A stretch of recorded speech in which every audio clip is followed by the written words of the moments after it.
our fractions today, putting them in order. So in order to arrange, to order or to arrange fractions, so put the word arrange in the first space. You must know how to compare them. Hurry up, please, Sophie. Yeah, there's some just here. If the numerators are the same,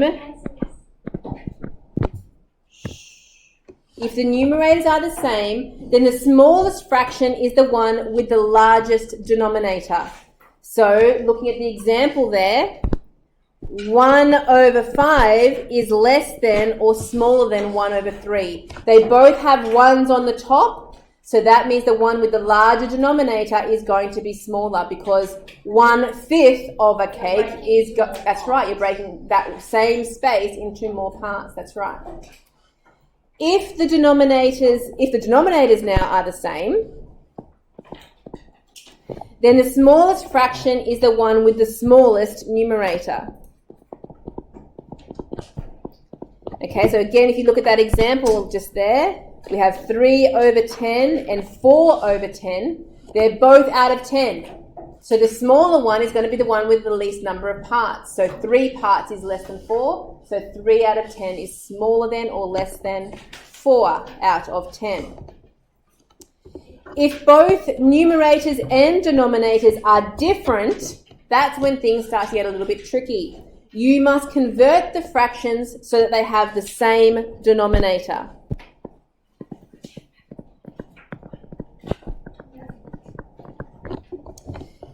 And the next 2 dot points are a reminder of ascending and descending order.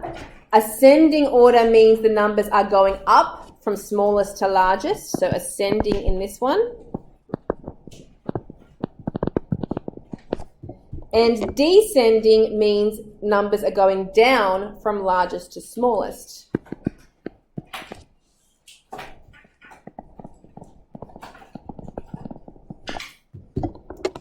All right, let's practice. Example number 1. Place the correct symbol, a less than or a greater than, in between these fractions. So in the first one, they have the same denominators.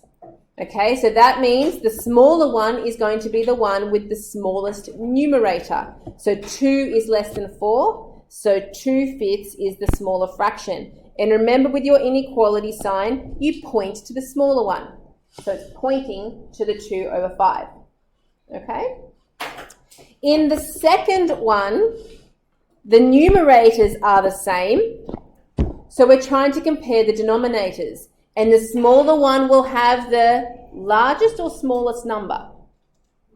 Poppy. That's right.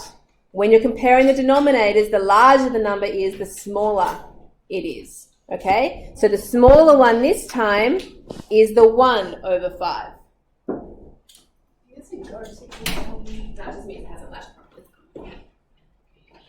Part 3, we don't have the same numerators or same denominators, so we have to make the denominators the same so that we can compare them. Now, the easiest way to do that is to find the lowest common denominator of those 2 fractions. The easiest way to do that is just to times them together. 3 times 5 is 15. So what I'm going to do is I'm going to change both of those fractions to be a 15 on the bottom. Now, we kind of did this when we did our equivalent fractions a few lessons ago. I need to get from 3 to 15. To do that, I have times by 5. So that means I times the top number by 5 as well. 2 times 5 is 10. So 10 is going to go there. For the second fraction, I've gone from 5 to 15. That's been multiplied by 3. So multiply the top number by 3. 3 times 3 is 9. Now that the denominators are the same, we can use our strategy. We're looking at the top numbers and the smallest one is going to have the smallest number, which is going to be the 9. Now, when I put my symbol in, I'm putting it back here in my original question. Okay, the green stuff, all this stuff I've written underneath here is my working out to help me work out which one was smaller. But I actually want to write my symbol back up there in the original question. Let's do the next one. 2 and 3/7 and 16/7. Now, they do both have the same denominator, but the trouble with this one is that one of them's a mixed numeral and one of them's an improper fraction. So they're a bit, that's right, we need to change them so they're both in the same form. Let's change the 16/7 into a mixed numeral. So to do that, we go, the 7 on the bottom is going to stay on the bottom. And I want to know how many 7s go into 16. Well, 2 7s make 14. And then I have 15 and 16. I have 2 left over, 2 remainder that goes on the top. So that 16/7 is the same as 2 and 2/7. The first one more. So the first one is more because it has 3 7s. The smaller one is going to be the second fraction. So point your arrow towards the 16/7. Now, perhaps at this stage, I will tell you another little trick. You are meant to be doing these as fractions, but because you have your calculators, you can also use your calculators to help you check these things. So let me show you how. If I was to go back to the third one, in there, I can turn those into a decimal, and sometimes decimals are much easier to compare than fractions are. If you type in the fraction, so use your fraction button, 2 on the top and 3 on the bottom, press equals, and it still gives me 2/3. If you want your calculator to turn something into a decimal, press the SD button, which is right there. Okay, you push that button,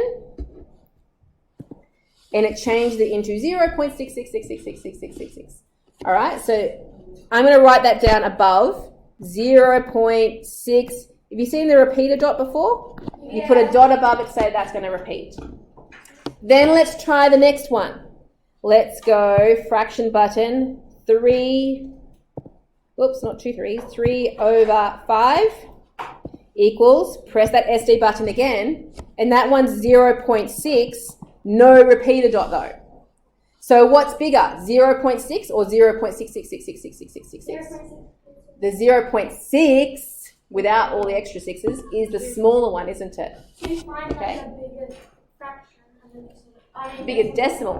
So if you turn them both into decimals, then sometimes it's much easier to look at a decimal and go, which one's bigger, which one's smaller. So that can be an extra little trick to keep up your sleeve, okay? But most of the time I want you to try to do them like I've shown you here with a common denominator. Question 2 on the next, on the next page. Sort the following fractions into ascending order. Remember that ascending means from smallest to largest. Now, in the first question, they already have the same... No, they don't. They don't have the same denominator. I'm going to have to make them the same. So, to get them the same, I'm going to multiply 4 times 5, which is 20. So I'm going to do this working out underneath. I'm going to put the 20 on the bottom. Then I need to work out what goes on the top. So the first fraction, it's gone from a 4 to a 5. I've multiplied, 4 to 20. I've multiplied that by 5, haven't I? 4 times 5 makes the 20. So that means I have to multiply the top number as well. 3 times 5 makes 15. Now let's do the second fraction. I had a 4/5. My denominator has changed from 5 to 20. How much do I have to times that by? 4, correct. So now the top number, 4 times 4 is 16. Now that the denominators are the same, which one's the smallest one? 15/20. However, the 15/20 and the 16/20, that was just my working. I actually want to order the original fractions. The original fraction was 3/4. That's the smaller one. And then the next biggest is the 4 over the 5. Okay, let's do that again for part B. Let's make those denominators the same. So at the moment I have a 2 and a 7, so I'm going to times them together to get 14.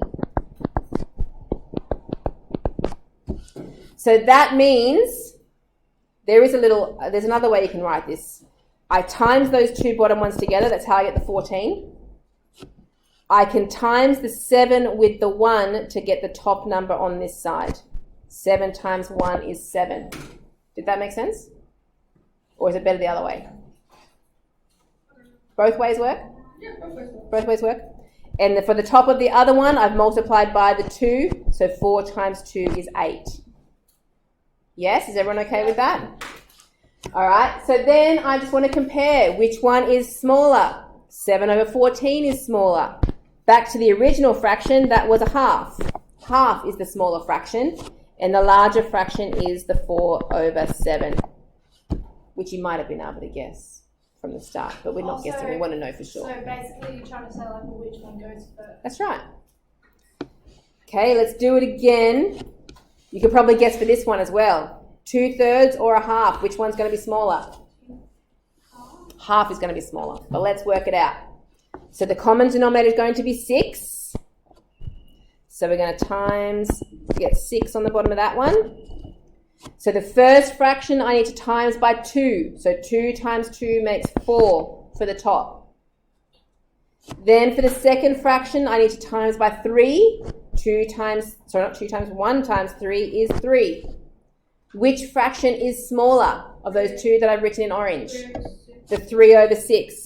But in the original question, that was the half. Okay, so half is smaller, and the 2/3 this time is the bigger one. For D and E, should I show you the decimal way now? Practice with the decimal button as well? Or do you like the fractions? You like the fractions?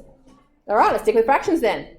So I have a 7 over 2 and a 1 and 1/3. Let's change them to have the same denominator. The only extra problem is that the second one's a mixed numeral. Change that into an improper fraction first. So I have 7 over 2. Whoops, come back. What if you change the first number to... Yeah, you could do. It's not so easy to get your common. You still got to change the denominator after that. So it's not so easy to do that with a number. Well, you still can. It's just better to have it as an improper. Easier, less confusing.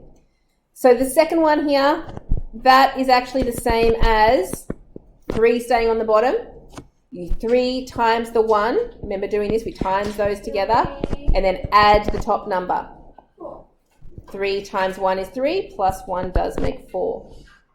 Now that they're both improper fractions, we multiply our denominators together. 2 times 3 is 6. So 6 for the first one, 6 for the second one. This first one, to go from the 2 to the 6, I've multiplied by 3. So I multiplied a 7 by 3. 7 times 3 is 21. In the second fraction, to go from a 3 to a 6, I'm multiplying by 2. So multiply the top by 2. 8 times, I told you the answer. 2 times 4 is 8. Once they are in that form with the same denominator, which one is smaller? 8 over 6. 8 over 6, but in the original form was the 1 and 1/3, which means that the 7 over 2 was bigger. If you have got 3 fractions, means you have to do it for all 3 of them. So 4 times 5 times 3. 4 times 5 times 3 makes 60. I have to multiply all 3 of those numbers together. So I had 3 different denominators there, 4, 5, and 3. So I've multiplied all 3 of them together. Now this first one, I started with a 4 and I've come to a 60. 4 times what makes 60? 15, very good. So that means I times the 3 by 15. 3 15s are 45. Okay, second one. To go from a 5 to the 60, you've got to multiply by 12. Good job. So 4 times 12 is 48. And the last one, to get from 3 to 60, you've got to times by 20. Good. So 2 times 20 is 40. Then we can easily compare the top numbers. The smallest one is going to be the 40 out of 60, which was the 2/3. Next biggest is 45 out of 60, so that's the 3/4, and that means the biggest one is the 4 out of 5. Now, I'm very aware that a lot of you could probably look at those fractions and have a pretty good guess at how to put them in order, but I'd like you to practice this method so that you can be 100% certain. We don't want silly mistakes.